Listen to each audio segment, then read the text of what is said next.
I was thinking back to one of the first coaching courses that I kind of enrolled on, and there was a lot of talk at the time about being a thought leader. And I just was thinking around that again today because it's come up in a few different conversations. And at the time, like back in the day there when I was on this particular course, I was certainly kind of very keen to be a thought leader in inverted marks, in quotation marks. Just thinking like that was something that I needed to aspire to. But can we really become like by just a matter of our will, a thought leader? And so the question that I asked myself over the past couple of days, actually, I've just been ruminating on whether I'm a thought leader or a thoughtful follower, and which of those two actually is probably maybe the better and less stressful. I used to be enamored by the idea of being a thought leader. This pioneering trailblazer carving the way to new fields of revelation, bringing swathes of thankful followers with me. But today, really, I find a great deal more contentment instead in being a thoughtful follower. And by that, I just want to explain kind of what I mean by that, really.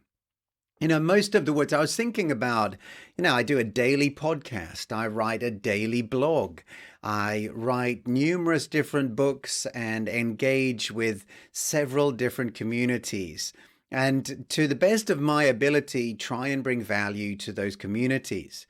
But, in thinking around this, I got to, most of the words that I speak or the words that I write have always been inspired or prompted generally by something that I've previously seen or read or heard.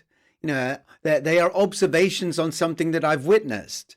Not one original, uninitiated thought. Yeah. Even the ones that seem to spring from some kind of unadulterated genius are generally the fruit of a conversation with God in prayer. Sometimes I'll sit down and begin praying and journaling, and things will kind of spill onto the page or pop out of my mouth in that dialogue that even make my ears prick up and listen. And when I talk about conversation with God in prayer, I'm not talking about the heavens opening up and angels delivering a world-changing message type prayer, just simple dialogue with God from my heart.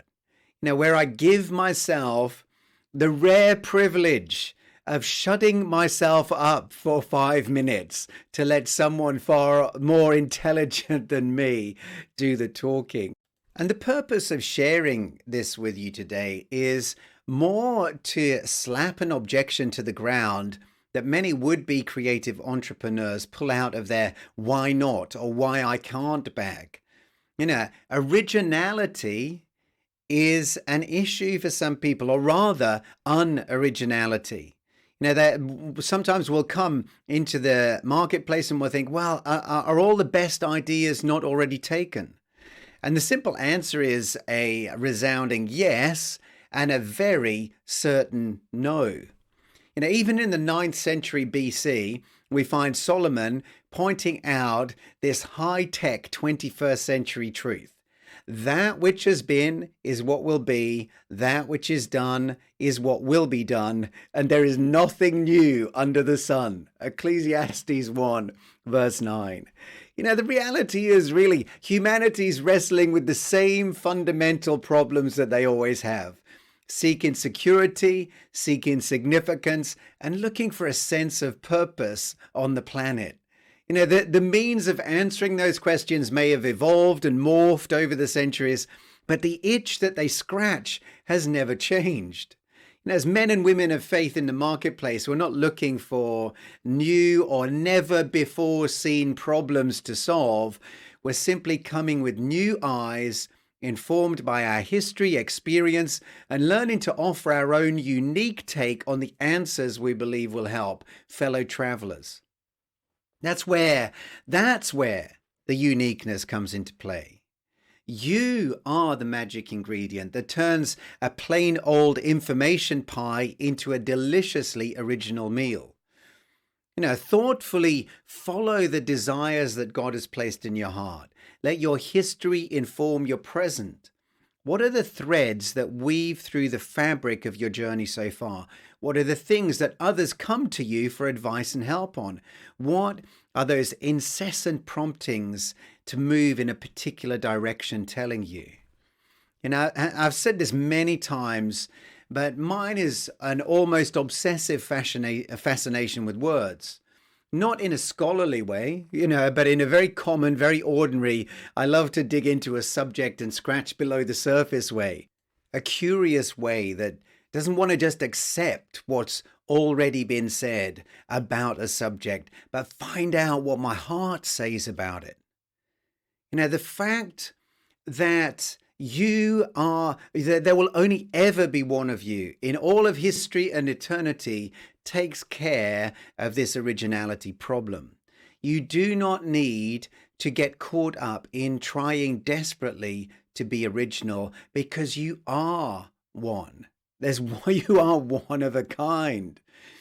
For sure there's going to be a host of other folks doing similar things to the ones that you propose to do. And that is absolutely fine. Now, the fact that it's you picking up that diamond and turning it in your hand is always going to shine a new light on whatever facet of a subject you are tackling and bringing to the attention of other people. While the billionaires jostle for their market share in the above the atmosphere right now, most folks would be more than happy to just figure out how to live their feet on the ground existence a great deal better. And we can help them with that. We can help them both with their spirituality, and we can help them with their practicality, the practical things that we have been equipped to do, the wins that we have made along the way that we can share with others and help to equip others through. Whether it's wealth, health, relationships, or spirituality, there'll never be a day when answers and leaders are not sought by the masses. And you can be a leader in any one of those multifaceted spaces, bringing great value to the table. I really thank God that I don't have to build a spaceship to discover myself or my destiny, and that extraterrestrial life has already landed on the planet in a stable in Bethlehem just a little over 2,000 years ago. And that man guarantees your success. And he is shaping you for glory. He's here right now by his Spirit to help you step into your purpose on earth. And possibly down the line, if you become a billionaire and want to step into that ring, maybe even conquer above the clouds as well.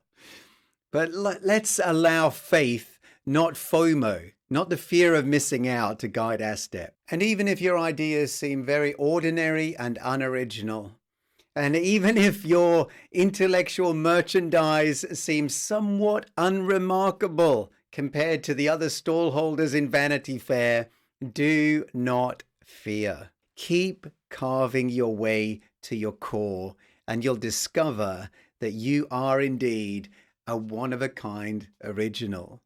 And then seek to just share sincerely, wholeheartedly, and without such harsh self-criticism. And you'll be surprised how many seemingly never before seen or heard ideas spring from your heart. Well, thanks for listening. Hopefully it's been an encouragement to you today. If you want to connect any further, you can do so through my website at davidleemartin.com. Have a great day.